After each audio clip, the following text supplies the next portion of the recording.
بسم الله الرحمن الرحيم يا أيها الذين آمنوا كتب عليكم الصيام كما كتب على الذين من قبلكم لعلكم تتقون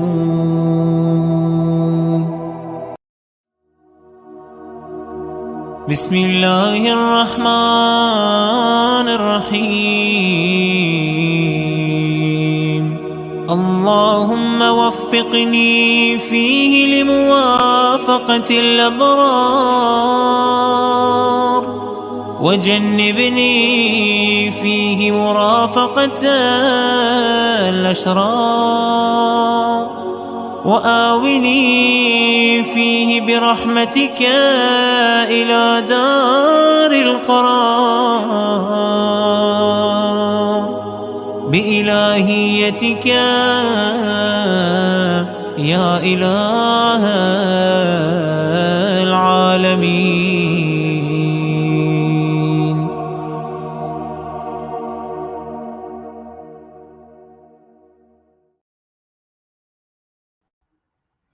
أعوذ بالله من الشيطان الرجيم. بسم الله الرحمن الرحيم.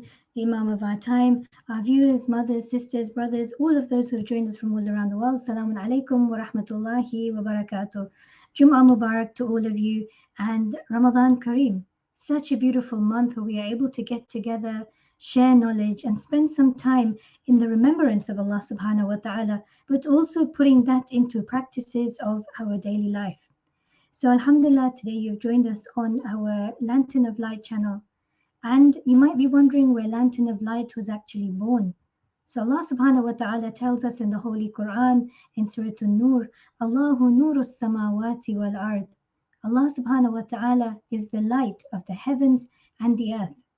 And we as humans sometimes get lost in the toxicity of the dunya, and we struggle to find our way to try and understand what our true potential in this world is.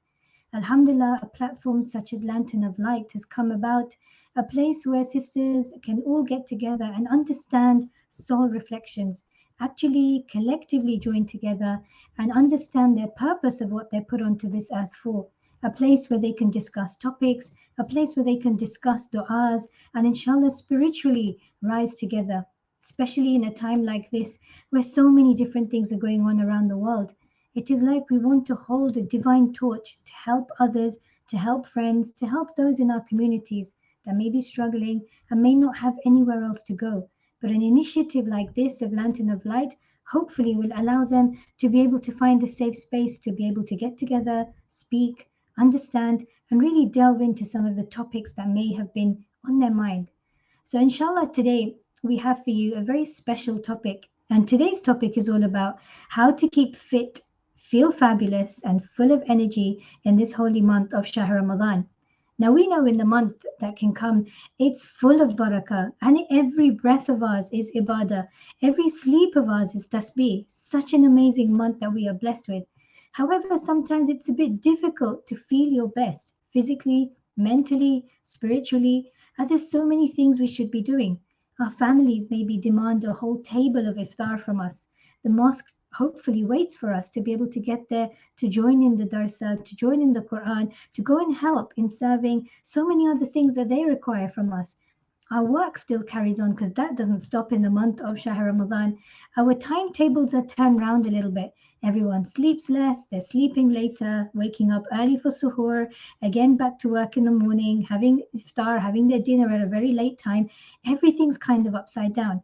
But how do we actually feel our best? How do we feel fabulous and feel the best of ourselves in this month so that we can spend our true time in prioritizing our ibadah and our true time in connecting with Allah subhanahu wa ta'ala in this month, as it's a month of not about feasting, but it's a month about fasting. And sometimes we take it the opposite way.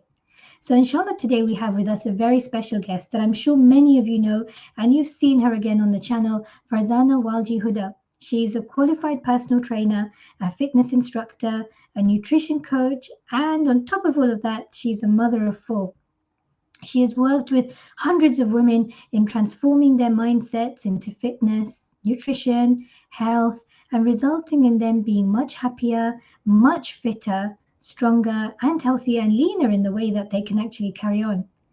As you'll hear from her, she's extremely passionate about helping ladies, and in particular mums, to be able to eat better, feel better, and getting active and trying to make themselves be the role model for their children that hopefully they should be feeling. And by making a positive difference in these mums, inshallah, they then turn into positive examples for their children, which then have a massive impact on the community at large. So let us welcome Sister Farzana Walji-Hooda to the show. Assalamu alaikum. Alaikum salam, Juma Mubarak, Ramadan Kareem. How are you, Raihana? Alhamdulillah, alhamdulillah. How are you doing? Yeah, really good. It's really lovely to see you. The last time we spoke, it was about sleep. So how has your sleep been coming along since then? So honestly, you've been on my mind quite a bit about timings of when to have caffeine. I've actually been thinking about this and been a bit more conscious about it.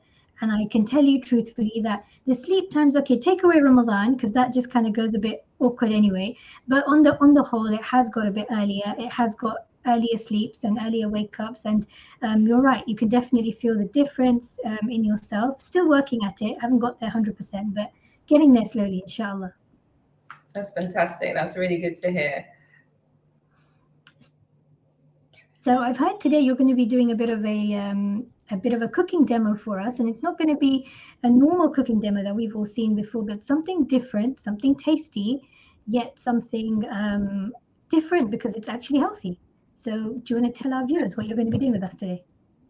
I was a bit nervous to tell you what I was going to make because it's not something that sounds very appetizing, but I assure you they are absolutely delicious, and it's kind of a staple in our house. It's a courgette and lemon muffin, so zucchini muffins, and they are so packed with nutrient-dense ingredients, really filling and just really delicious. I don't know about you, but we always need something sweet in Maha Ramadan as well. So it's good to know that you're eating something which is good for you at the same time. Definitely, definitely. So if you'd said courgette muffins, I think I would have been like, don't know if I want to try them. But you're making them sound quite good. So hopefully, inshallah, I know you're going to be cooking in real time. So I was going to say, if you want to start, inshallah, making it, because I know at least that way we can watch how you do it. And inshallah, once the things goes in the oven, inshallah, I can get into our questions.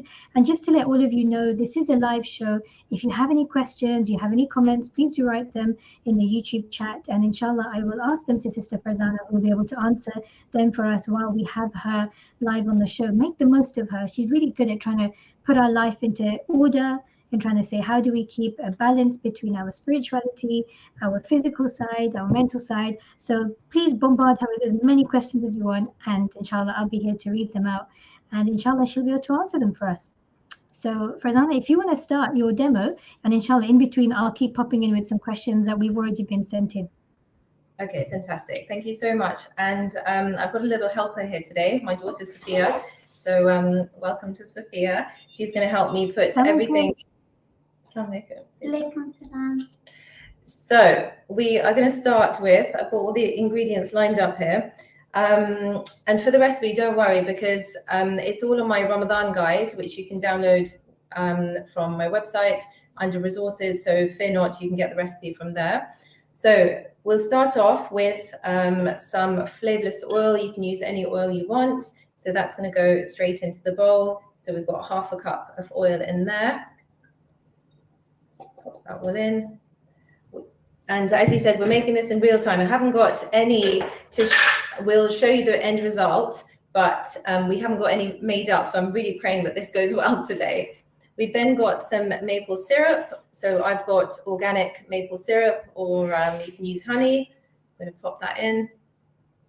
So you said the ingredients are going to be on the chat so that everyone can have a look at how much goes in, right?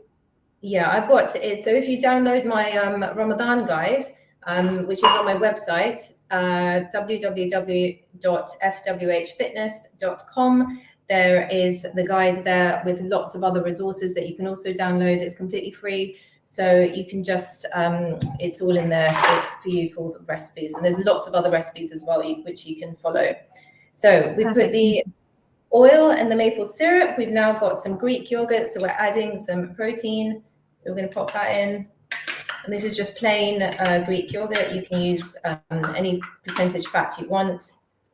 I tend to use the Yeo Valley organic one, super thick, because I just like the consistency of that. So that's all going to go in. And then Sophia's going to give it a good little whisk, and we'll show you what it looks like in a second. So we're just going to whisk that with a hand whisker. Perfect. So while you're whisking that, just to ask you, how do you actually cope with everything in the holy month of Ramadan? Because you're making healthy food, looking after 4 children. How do you maintain your energy levels within this month?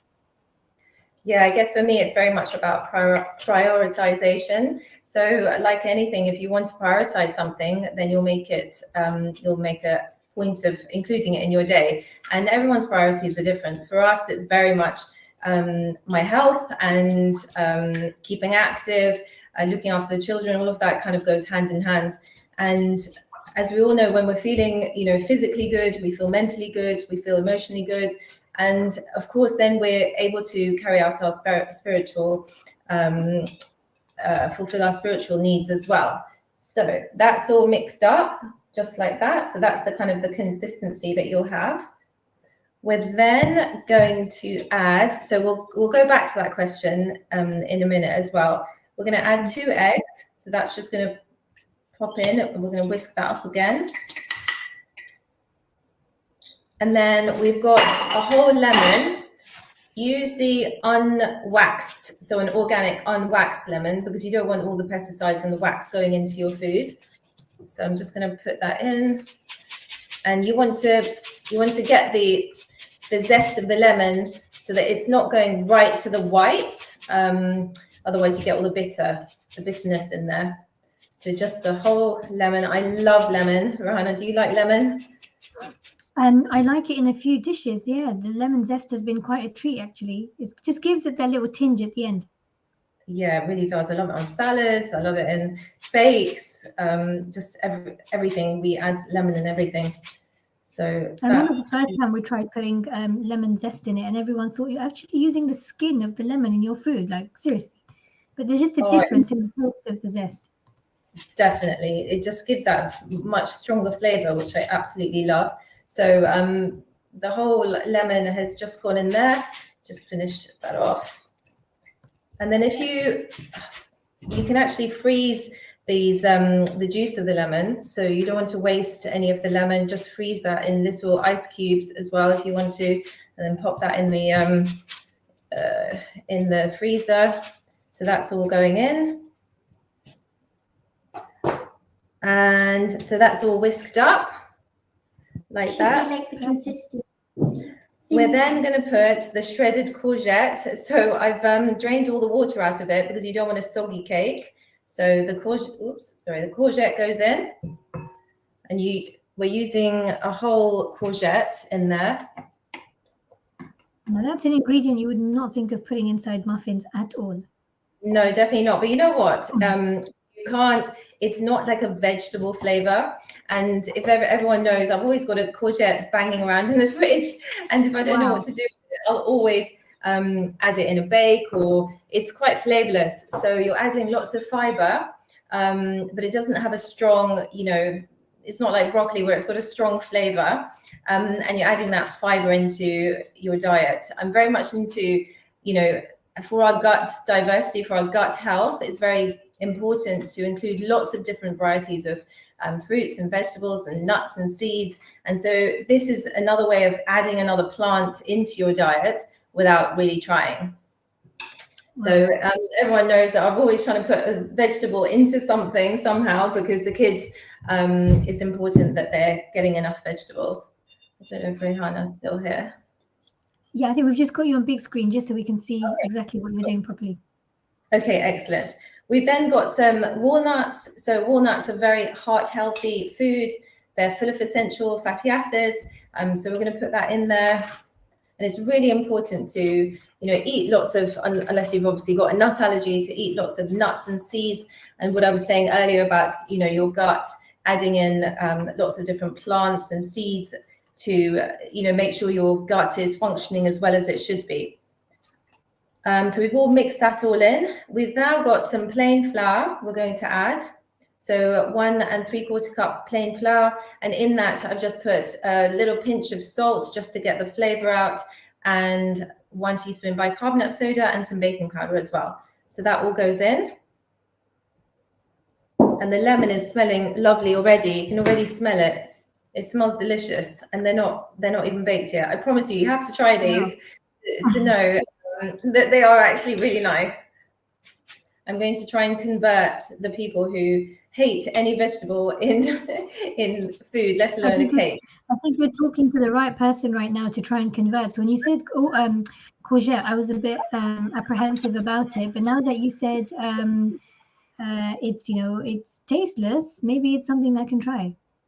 Oh, absolutely, it's really good. It's like I also put frozen cauliflower into my smoothies, and people think, oh my goodness, cauliflower in a smoothie, that must be, really not very nice. But trust me, it's very flavorless, and you're adding another vegetable into your diet in a very easy way. The kids can't taste it, and it's just great for your gut diversity.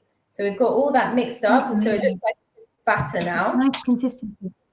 Yeah, it's quite loose. And now we're going to add some cinnamon. So I'm adding about 3/4 teaspoon of sweet ground cinnamon. Just going to put that in. And that's all just mixing up. So I've already prepared my little muffin tins. I've just got these nice little cases. It's always nice to give people some, everyone knows that whatever fatia they receive from me is going to be quite healthy. Wow. Okay. So with Sophia, whilst we're talking, she's going to fill the muffin cases. So we fill them up 3/4 full, and then we're going to pop that in the oven. So whilst they're baking, we can have a chat as well. So Sophia, you're going to put all of that in. I need to get that tablespoon.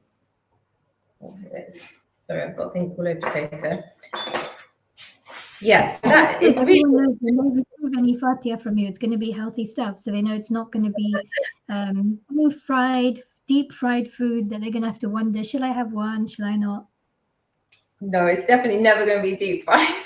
My family know I don't deep fry in this house, more so because it really smells the house out, and me with my smells, I do not. So. No deep frying here, unfortunately. You all know there's candles and reeds and everything all around the house. It has to be smelling prim and proper, right? Absolutely. So Sophia's just filling that up. So how much batter goes into each of these muffin cases? So about 3/4 full. You want to fill them up so that they can rise properly and you don't get a big fat muffin top. Did you hear that? So that they rise properly. I think you trained Sophia very well. So she's a very good baker, but she's more into the sweet stuff. So we have a balance here. So the sweet stuff, and then when she's not looking, you can just add a few nuts or something into it to say, well, it's healthy now. She when I'm not looking, she literally will cook up a storm and create lots of lovely things, but not the healthiest of things. It's okay, you're right. There needs to be a good balance in the house, right? Absolutely. It's all about having a good relationship with food. So we have both things here. Definitely.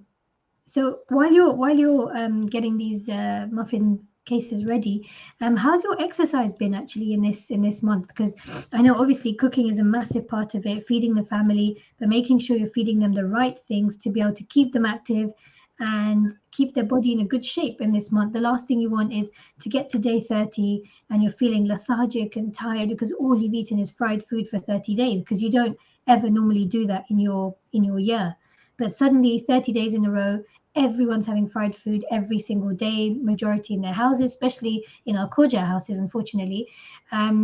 So how have you kind of put in exercise within your day, and what times, for example, would you say would be the best time to exercise? Because it's a bit difficult while you're fasting, but a lot of people have been saying the same thing. Want to go to the gym, we want to try and exercise, we just don't know how to fit it in. Yeah, so it is everyone's, very different, and everyone's schedule is very different. And I guess there's no one size fits all. It's whatever fits in with your family dynamics and your energy levels.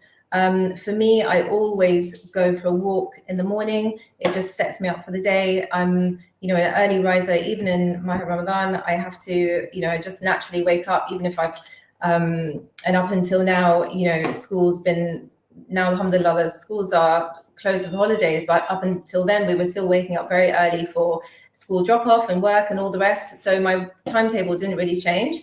And I would be, off out for a walk, either before a client or after. But that walk is always, it's a non-negotiable in my day. We have to get those 10 to 12,000 steps, and the kids are no different as well. In terms of, exercise, sometimes, a lot of it, I mean, for example, if I talk about my husband, for years, he was working out in the evening because he thought that was the best time to train. But he's been trying to this time work out in the morning, and actually it's working so well for him. And sometimes it's our mindset, we tell ourselves, oh, we can't do this or we can't do that. And he's had, the same amount of energy, feeling really good, but it's really what works for you. So he feels that he's got energy because he's had a little suhoor, so he's able to kind of, use that energy to power his a lighter workout. And other people find that just before iftar time is a really good time to do a short, lighter workout, or post just before suhoor, they might feel like they want to do a workout. So it really is finding your own rhythm and finding what works for you. But it is so important to keep moving in this month. To be honest, if I'm really honest, I haven't done any strength training this month, which is very abnormal for me because obviously I'm a personal trainer and that's my life. But I have made sure that I'm continuing with my walks. I'm working out with my clients all the time, moving, and it's just important not to stop moving, because this month is about, continuing all the things that we usually do, but just be aware of our energy levels. Obviously, our energy is going to be slightly lower, more so because of the sleep deprivation more than anything. Sophia, you're filling them up a bit too much. They're a bit overflowing. Sorry, the muffin cases are getting a bit overfull, so we're just yeah. But I hope that helps with that question. Perfect. No, because sometimes you think, can we actually exercise while we're fasting? Are we supposed to exercise when we're not allowed to have any water? Is that something our bodies can take? So I know, and you're right, actually, it depends on everyone's lifestyle. A lot of people can exercise in the daytime, whereas I know my nephews and nieces, they'll go to the gym after 11, 12 o'clock at midnight because they feel I'm awake anyway. And I've eaten and I've still got another 3 hours to Sehri, 4 hours to Sehri. This will be a nice workout, and I'll actually want to eat Sehri by then because, you've had quite a filling iftar, and it's difficult to then sleep and wake up again and eat. So I guess it does work according to everyone's schedules. But you're right. I think it's really important to make sure you are moving. I think we used to have a really mindset that said, Shahr Ramadan, everything else stops. It's just about Quran, dua, and being on your musalla. But you know what? Ibadah is in every single form. And obviously looking after your body physically is a form of ibadah for you to then be able to do those du'as and be able to connect. So I think that's really important, what you mentioned. But a lot of people, again, have been saying we're just getting really tired in the day. And as you said, your energy levels are a little bit lower, which is expected due to sleep deprivation or due to, not having water throughout your day or not be able to have that cup of tea. For me, it's the tea, 100%. For me, it's that tea. I haven't had the tea in the morning and I think, how am I supposed to function without that cup of tea? But alhamdulillah, my mindset's getting stronger and I know I can't have it, need to get on with the day, and you push yourself through. So do you have any tips on how to feel less lethargic and tired during the day while we're fasting? So the foods you eat have a massive impact on how you feel. I can't emphasize this enough.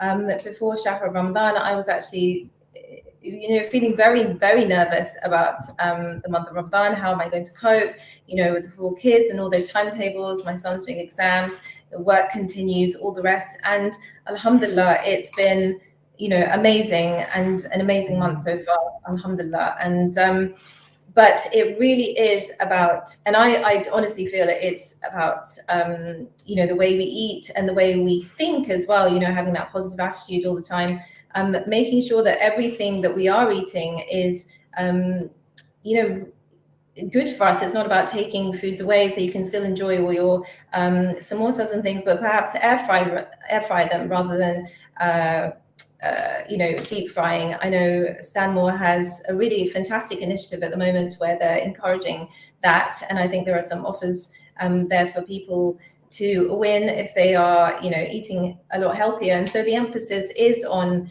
you know, trying to eat healthier. And also remember, like, for mothers and fathers, we are models to our children. And if we, I mean, we know ourselves as adults, whatever we do now is very much from what we learned from our families and our parents and our grandparents, etc. So it's all about modeling that behavior and eating for health. You know, you don't have to eat vegetables all day. You can absolutely eat all the things you love, but like we're doing now, we're making a cake, but we're adding a little bit of nutrient dense, you know, foods, things which are hydrating, which are going to give you energy, which are fibrous, you know, all of these things. Because if you're eating fried food and unhealthy food, which is really going to zap you of energy. And also overeating, all your blood is going to be flowing to your stomach, and so your brain is going to feel tired. You're going to lack that focus. And so, you know, we have this thing that, oh, we're not going to eat the next day, so we need to eat as much as we can in the evening. Actually, your body doesn't need that much food, and sometimes eating a little less, it may be better for you because you have much more energy. I'm not saying starve yourself, because I have had some messages from mothers who have said, you know, they're really lacking in energy. What should they do? And actually, it turns out that they're not eating enough. So, you know, they're saying in the kind of thinking that they're being healthy, they're actually starving themselves of essential nutrients and things because they're worried about overeating. So there's a balance. It's kind of seeing what works for you and eating, you know, lots of fruits and vegetables and salads and just all the things that you would usually eat, because this month is all about maximizing that time on spirituality. Whereas, you know, we want to be feeling good within. Raihana, I'm just going to quickly fill this up for Sophia, because I know we're running out of time and we still need to put them in the oven. She's done a fantastic job. There's just one more to go, so I'm just going to pop this in quickly, and then she's going to put it in the oven for us. But I wish you were here to, I wish I could send these to you somehow so that you can try them for yourself. One day you have to come to my home, and inshallah I will. Inshallah. I'm not a vegetable oriented person, but I think after having spoken to you quite a bit, if you hide them really well, then I'll be okay having them. So I will hide them, don't worry. And if your family doesn't like eating vegetables and things, you know, absolutely, like, blitz them up into a pasta sauce. I mean, this is what I have had to do for years, so that, you know, the children can't see it, but it doesn't matter. At least they're eating it. That's the main thing. Okay, definitely. So Sophia's going to put that in the oven, and we've got about 20 minutes before they need coming out. Are you okay?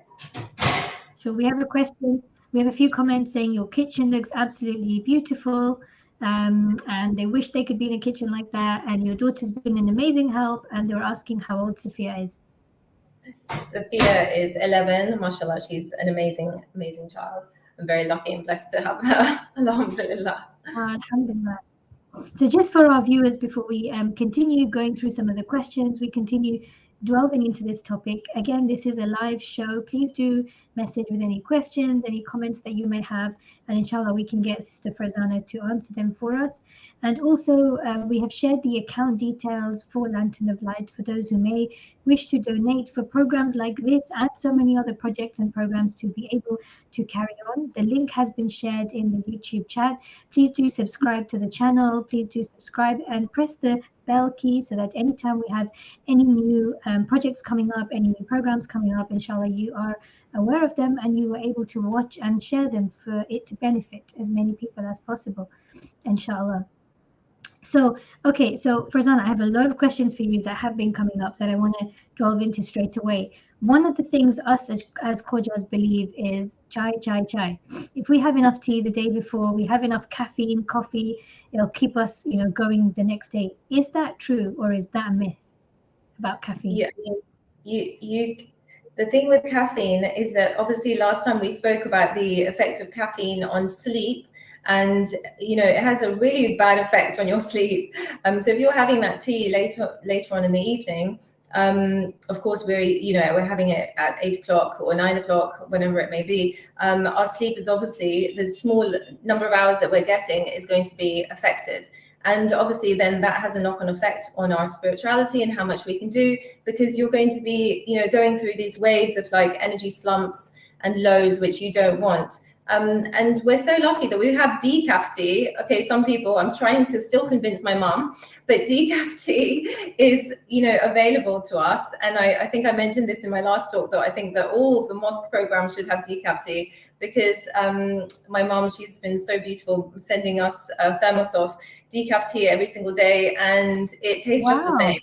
And it's amazing. So alhamdulillah, there are alternatives you can have. You can still have your cup of tea without, the crash in energy. I actually stopped having caffeine. Usually I stop caffeine about a month before Ramadan.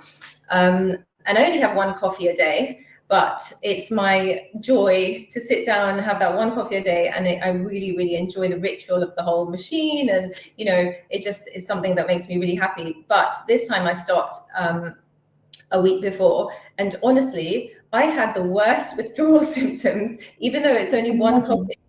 I had really bad headaches, my body was aching, and I really didn't feel good. And I said to my husband, I really don't want to actually go back to it, because I never want to feel reliant on something. I always feel like we should never be reliant on, things to kind of get us through the day. Like, you want to feel good within yourself without having kind of those addictive drugs to push you through. Definitely, that's so true. I think allowing it to be there as something you enjoy, but not allowing it to be something that you have to rely on to be able to get through your day. And I think that's what the struggle is in Shahr Ramadan. Again, with tea, with coffee, not getting that just one cup in the morning, and you think, how am I going to soldier through? But this is what it is about, leaving your attachments in this month, inshallah. So yeah, no, that's a good tip to try and wean off it just before the month. Another question that keeps coming in, and it's coming, it's been conversation chat, that we're fasting for 15, 16, 18 hours of the day. Why are we not losing weight? I'm talking about the majority. Maybe some do, but we hear a lot about intermittent fasting, and when you fast for so many hours and the window that's open to eating, you're supposed to be allowed to eat anything in that window. So, for example, if we're eating from 9 p.m. till 3 in the morning, we've got that kind of window of 5-6 hours. Why are we not losing weight after 30 days or within the 30 days, when the people look at us from the outside, they think you're not even allowed water, you guys must become like sticks, and you think, I wish I had. So why are we not losing weight? It's such a good question, because if you think about it, and I know for myself, normally I'm whizzing around the house and, I'm doing all of these things, and my steps are super high just without even trying. And this month, even though I'm still moving around a lot and things like that, energy has been a lot lower, obviously, naturally. And so your energy needs are lower. And so you don't need as many calories as you would be eating in a normal day, for instance. But we seem to eat so high calorie dense foods in the evening that we are going beyond our calorie needs, and then that is resulting us gaining in weight. So if I talk about, again, I guess myself as an example, normally I would be weight training, I would be doing workouts with my clients, things like that. So if that's all stopped and I'm still eating the same amount during a smaller window, of course I'm going to put on weight, because I'm not using that energy as I would have, as I normally am. So that's kind of the reason for that. And if you're having a fried samosa, an easy 350 calories, and I don't like to talk about calories too much, but it just gives you an idea of if your calorie needs are so forth, and then you're consuming a samosa, and there's nothing wrong with eating samosas, I'm not saying that, but if you're eating 2-3 of those, that's easily nearing your calorie needs for the day, if that makes sense. Okay, so it's not about how much you eat, it's what you eat, and it's kind of maintaining, because you're not needing that much energy, as you said, but making sure that food kind of fits into that kind of timings that you're eating, right? Well, because we're eating in such a small window, but we kind of feel like it's the mentality of, we're not going to be eating the next day. We need to pack in as much food as we can. And so we're probably eating a lot more than what without even realizing it, that what we normally do. Normally we might have a breakfast, a lunch, and a small dinner, or, normal dinner, or, but now we're having lots of, the little things, like, we might have, like I was saying, a samosa here or a dessert here. Normally you might not have a dessert, but you're having a dessert in Ramadan because, we're getting together as friends and family, and it's a beautiful way to get together. So we might have, you're eating like dessert 2-3 times a week, say 4 times a week, maybe every day, which you wouldn't normally do. So it's quite easy to gain weight in that way. That's really strange, because it just never makes sense if you think you fast for so long. But so to kind of counteract that, just before I move on to some of the questions, we have a question that's coming online.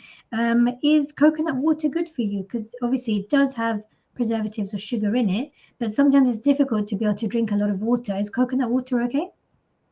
Yeah, so it's really, coconut water is fantastic. It's very hydrating. It's got electrolytes in it, which means that your cells are kind of absorbing the hydration.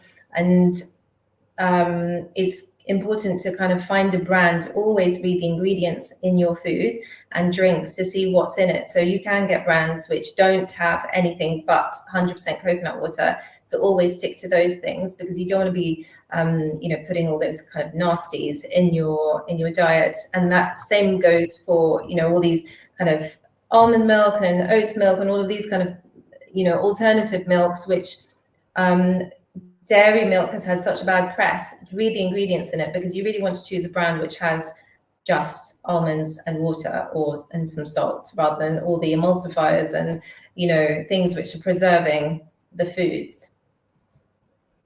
Okay, so I hope that answered her question, inshallah.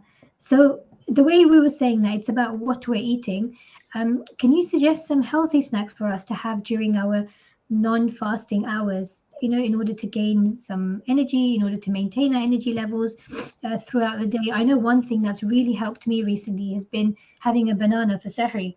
And I never realized how amazing this was, but now it's suddenly you've had the banana and those hunger pangs in the day are not there, literally with one banana. And, we're all running around the house at sahri time going, are there any more bananas left? Because everyone wants to have one just before the time of Fajr, because it's really been a big help. Is that just a myth? Does it really work? And what other healthy snacks can you actually suggest for those who want to be able to maintain our energy levels? Yeah, definitely. No, I mean, bananas are a fantastic food. They're a good, fantastic source of carbohydrate. You want to be consuming, those slow release energy foods. So, for example, whole grains, brown bread rather than white bread, things with, oats, which are also slow release and energy, lentils, things like that. All of these foods are going to give you energy throughout the day, rather than, like a sugary fix. White bread is going to give you that sugar spike, and then you're going to crash soon after, because there's not very much fiber in it. And so it's a carbohydrate that's not going to give you that energy in the same way as a brown bread, for instance, would. Including lots of protein in your diet. So a suhoor for us is always, it's a go-to in our house. It's just super easy to make overnight oats. And in that we'll put oats, which, like I said, slow release carbohydrates. So it's giving you that slow release of energy. Some Greek yogurt, which is packed full of protein. So protein is going to keep you full for longer. And it's so important to eat protein, especially for women, for our bones and strengthening our bones. So that's another thing you must add. And then, adding in, so in my oats, don't laugh at me, but I think I did this last year or the year before, adding some grated carrots, or which again, giving you that fiber. Trust me, it works with some cinnamon and seeds and all of the rest. So all of these foods are slow release of energy. You're not going to get those highs and lows, and is going to sustain you for a number of hours throughout the day. Obviously, by the end of our fast, we are going to be feeling tired, but I've noticed massively in myself when I have suhoor like that, my energy is so much more. I can do so much more within my day. So that's a good suhoor we love. Again, eggs are fantastic because they're full of protein. You can pre-prepare little egg cups the night before and have it ready in the morning just to kind of eat that if you like that. We always have some boiled eggs as well, just ready. So if we wanted a couple of boiled eggs with toast for suhoor, if you can manage it in the morning. Even, you know, smoothies with some protein powder in it. It's the protein which is going to sustain you and keep you full for longer, and those complex carbohydrates. In terms of, you know, little snacks, because in the evening you do feel hungry after iftar. So just, you know, making some energy balls, perhaps. You're going to get the goodness from the energy balls, but also you're not eating like chocolate and things like that, which again are going to give you those highs and lows. But I've got so many recipes on my Ramadan guide, which if you want to download, that's got lots of ideas of what to eat as well. Okay, that's really useful. So it's about not having that last fried bit that was left from iftar or something that you have got, but it's about really thinking about what's going to help you the next day.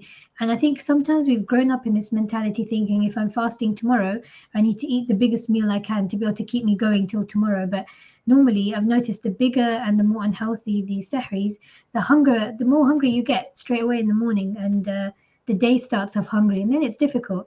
Whereas if you've maintained it with, you know, something light, as you said, with dates and making sure it's something a little bit healthier, some fruits, you actually feel a lot more energized in the day. And, you know, I've noticed that, especially with this magical banana, as I call it. And when there's bananas in the house, that's when everyone knows I'm fasting, because they're like, that's when the bananas come into the house. But it's really true. It does help with things like this. So one of the other things I've noticed, and a lot of people have been saying, obviously with the weather changing at the moment, there's a lot of cold flus, you know, coming in and out at the moment. And it's difficult because you can't always have your vitamin C in the day. You can't be having, you know, tablets throughout the day to keep you going. How can you maintain your immune system during the month of Shahr Ramadan while you're fasting? Yeah, this again goes back to food, and obviously sleep is usually, out of this month, I would prioritize sleep over anything. Obviously this month is very different. We're sleeping a lot less, but trying to get in, you know, I'm always envious of those people who are able to have those Ramadan naps. I'm still trying to get one in, but it's so important to try and have a nap later on in the day. If you can, or in the morning, whenever works for you, just to, you know, give you that energy and allow yours, because they're not, you're not getting that quality sleep at night. So you need to kind of get sleep elsewhere just to give you that little boost. But also the foods you eat have a massive impact. Obviously, if we're not eating, because I know so many people, their fruits stop in this month, they don't eat salads because you just don't feel like eating it. So trying to eat, you know, all those nutrient dense foods, those colorful, the rainbow diet, which is going to keep us feeling well. All the principles that we have out of this month still follow through in this month, because so many people are getting sick because they're not sleeping well, they're eating, their diet is even worse than before. You know, they're having, you know, all these, like coffee, for instance, you know, all these things which are going to zap you of kind of energy or nutrients. And so it's important to keep, you know, pumping your body with all those positive things, and just think rainbow, think colorful. Like, look at your plate. Is it just very gray, or is it, you know, just sark and rice? Like, try and include some vegetables like carrots or cucumbers or a little bit of lettuce, or try and put it inside food like I've done today. Make up a smoothie, a green smoothie with lots of greens, and kiwis are fantastic for your vitamin C. And failing all of that, you know, take maybe under the observation, you know, under your doctor's advice, maybe take a supplement. There's nothing wrong with that, just to give you the nutrients that you're kind of not having usually. Supplement it with something else. But I always say food first. It's so easy to get everything from food. And we're so blessed that we've been, there's so many foods in the Quran which have been mentioned. Put those in your diet. They've been told to us for a reason. Like, go back to that and just include all of those in your diet, because that's what keeps us healthy and fit and well. We've been given a whole resource which no one, we don't think of it as, it's a life book, isn't it, for us? So we must use it. Sophia, you need to check the muffin. Have you turned it? Okay. So how would you say we're able to kind of stay active and fit in this holy month, while making sure we're able to fulfill our religious obligations as well during this month? Sometimes it's difficult to keep a balance of both. When you're trying to look at, I need to stay fit, I need to make sure the food is that I've cooked is healthy, I need to try and be health conscious, I need to make sure I'm exercising, I'm walking, I'm doing all of these things, and then I come back and I think, oh my God, haven't had time for my Quran, my dua, I'm too tired to go to mosque, and then that kind of lacks. And if you go the other way, that I need to do all of this other stuff, you're like, I don't have time to cook anything, let me just burn the pizza in the oven, and then it's difficult to have the balance of both, especially when you've got kids, you've got a home you're running. How do you try and maintain that balance? Do you prep stuff in advance? Do you, kind of make a plan of what you're going to make, so you know in advance what you're doing? Do you have a timetable? What's your kind of layout? So, we always say, fail to plan, plan to fail. Planning is essential, just even for your food shop. It saves so much money as well, just planning what you're going to eat. And then that you're not feeling stressed about cooking, and it's just in your head, at least one section of that is under control. I always think of our lives, like our emotional needs, our spiritual needs, our physical needs, and our mental needs have to be met, and all of them work in harmony with each other. So it's I read this book by Courgette. I don't know if you've heard it.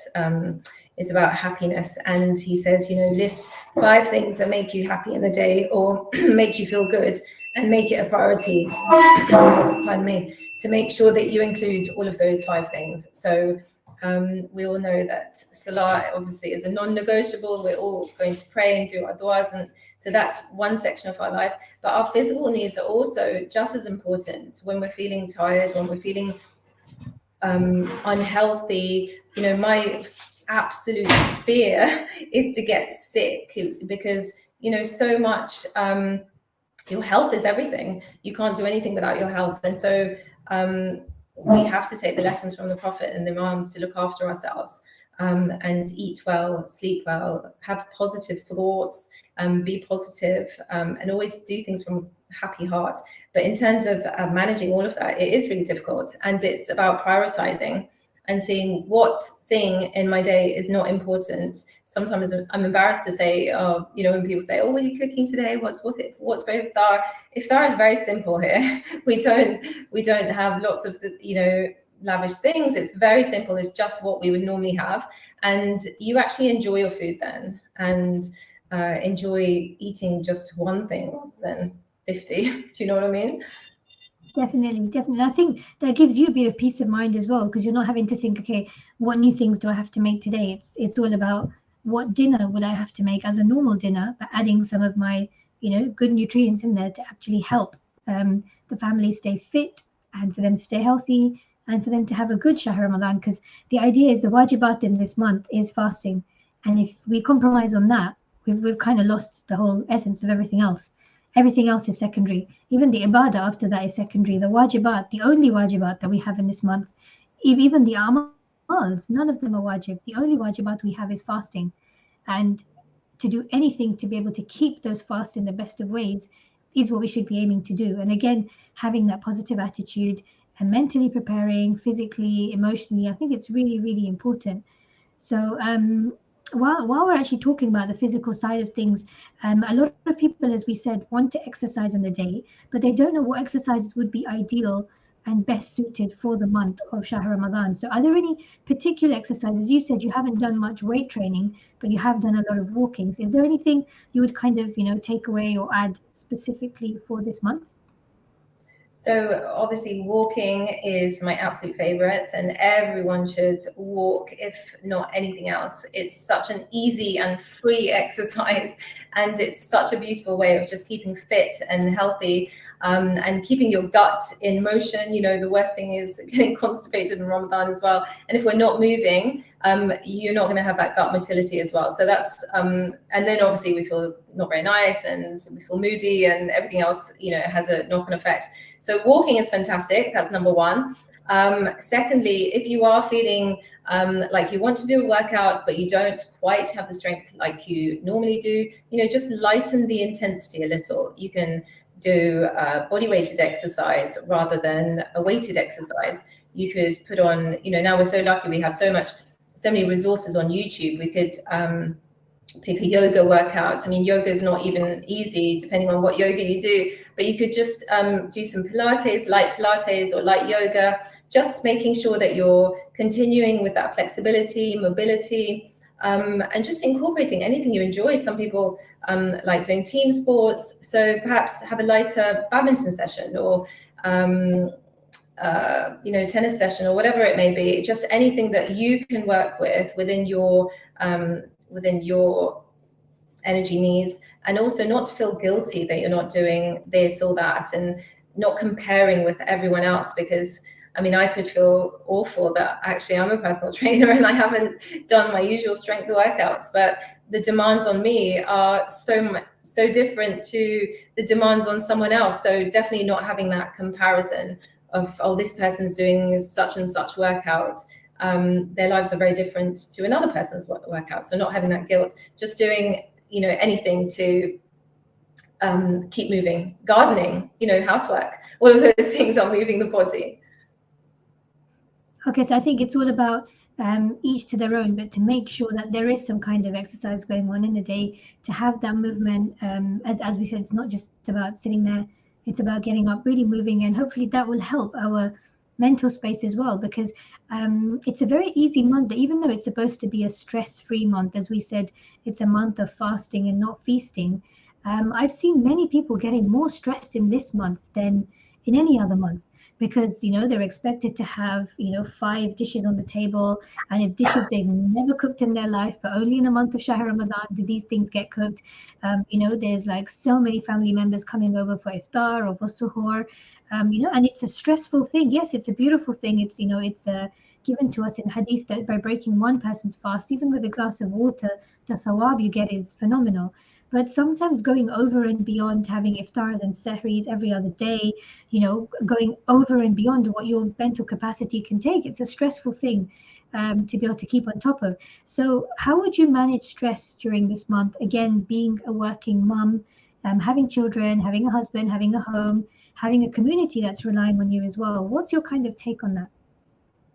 Yeah, I mean, again, prioritizing, I guess. I mean, you can't do everything, and you do get very stressed, and then you might take it out of your children, and then what lessons are they learning from that? I mean, we should be the epitome of happiness and good health and positivity, and a good role model to our children. So it's just recognizing, really reflect. The whole point of this month is for a reflection, and to see, you know, if this is causing me to become such and such a person, then actually, is it worth doing? Can I, or should I say no to certain things, for example, or can I enlist some help from others? You know, everyone's in the same boat. We can all help each other, and just being honest, really, and just prioritizing what is important. Maybe you could just, you know, changing the culture even of having such lavish iftars, or everyone brings a dish to make it a lighter load for you. You know, just changing that culture, I guess. Sophia, can you check on the muffins, sweetie? Just bring them up. I think they're done. Yeah, because they were very Okay, so warm. I think that was a good point that you said, actually reflecting and having that time of self-introspection to see what is it that's stressing me out, what is not a priority in this month that I can kind of drop and I can come back to later, because the last thing I want is to get so drained out that I can't concentrate on any of the ibadah, when Allah tells you even a little bit of time in reflection or self-reflection or understanding what I've asked of you in this month is so important. And sometimes other things just come and take over, and, you know, the social media doesn't help. when everyone's putting pictures of the way, for example, they've decorated their homes, they've decorated their tables, it's a prim and prop house. A mother with 5 kids has all of them sitting around the table, all reciting a dua together. Yeah, oh, those muffins look really good. And it's not fair that you're doing this while we're fasting, but I'm just glad I can't smell it right now. Right now they smell so good.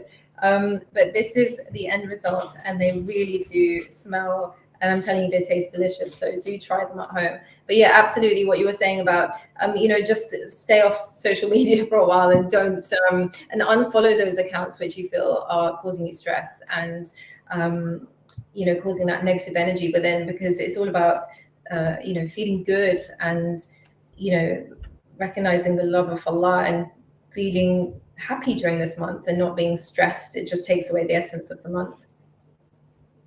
Definitely, because I think now that social media has come in, there's been a lot of comparison between, especially young mums and especially a lot of people, to think she can do this with this many kids, I should be able to do it too. And this comparison keeps coming in, and you're just draining yourself trying to be someone that maybe you're not. And in this month, Allah subhanahu wa ta'ala has called us to be his guests. He is our host, and we are there for this amazing banquet that he has laid out for us, which is really there to be food for the soul.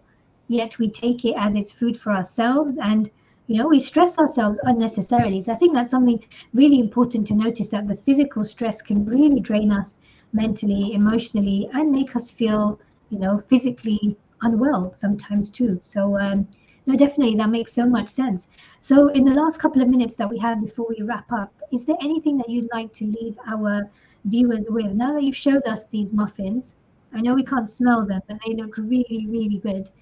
And you've converted someone like me who wouldn't touch a courgette to think maybe I could try and put them into that cupcake and not taste it and be okay with it. That would be a Yes. Definitely. I will be requesting for you want to leave with our viewers. So if I was to conclude, I would say, just keep moving. The movement, creates flow to your brain as well, which makes you happier and healthier. Don't compare with others. Everyone is going through their own journey, and we all have our own. No one is perfect, so it's important to remember that. Try and include at least, a few vegetables into your day. So your dinner, it's lovely to have hummus and carrots and things like that. So maybe incorporate that in your day. Don't be fearful of adding, lentils into your curries and into your meat curries and things like that. So you're kind of like adding in nutrients without even knowing it in your green smoothies or your smoothies, blending in some frozen courgette perhaps to get another vegetable in. But remember, when we feel good on the inside, we feel fantastic on the outside, and that's the whole point of being good, and hopefully maximizing. Thank you so much. We could. Yeah. Thank you so much. That makes so much sense. When you feel good on the inside, you'll show that on the outside. You'll glow differently because you're actually feeling and our body tells us that we should be feeling in harmony.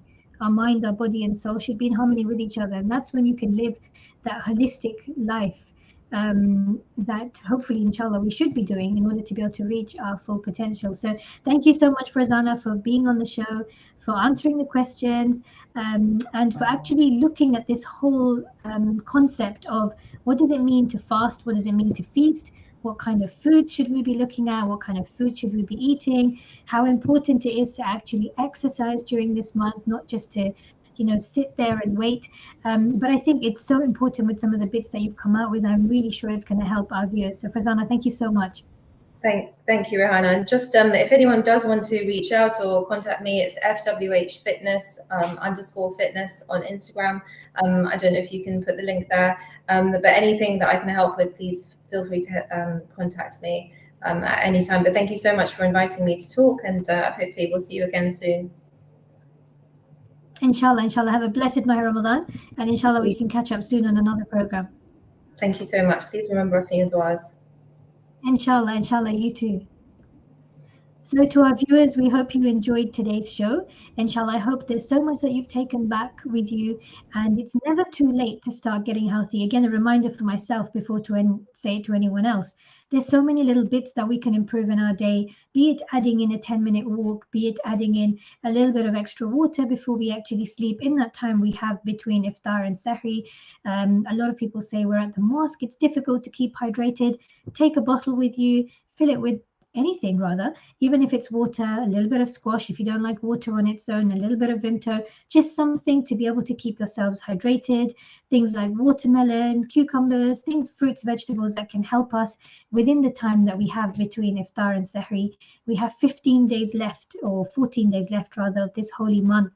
Let us try and maximize the best that we can be in this month, because as Farzana explained to us, if we feel good internally, we'll be able to manifest that on the outside. We'll glow differently, and inshallah our ibadah will have so much more substance in it, because we won't be yawning, we won't be feeling tired, and we're not going to be flicking through the pages to see how many pages are left of this dua.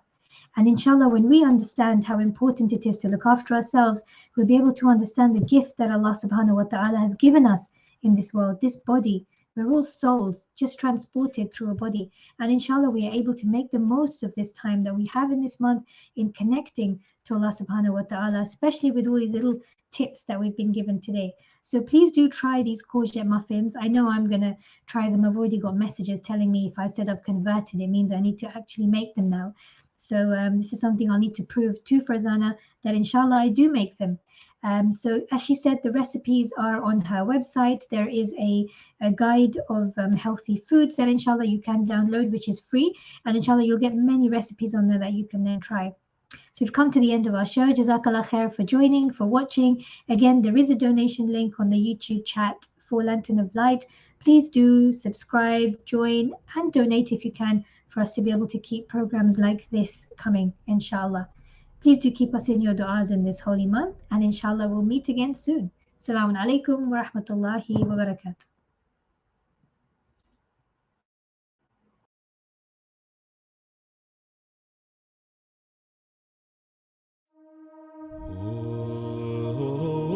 سبحانك يا لا إله إلا أنت الغوث خلصنا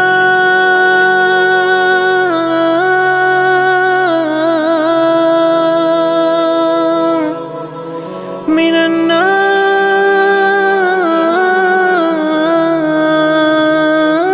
النار يا رب मेरे बेहतरीन मालिक मेरे बेमिसाल दाता सभी तुझसे मांगते हैं तेरी बख्शिशों के शैदा तेरा जिक्र हर ज़बां पर तेरी नेमतें मुसलसल तू गनी है बख्शता है मैं नियाज़ हूँ सरापा दो जहां में बेहतरी है तेरे इश्क़ का सहारा तू ही बेहतरीन मुनीस मेरे मेहरबान आका हूँ तेरे करम का तालिब तेरी रहमतों का आशिक मैं तुझी से मांगता हूँ मुझे और कौन देगा या खैरल मरहूबीन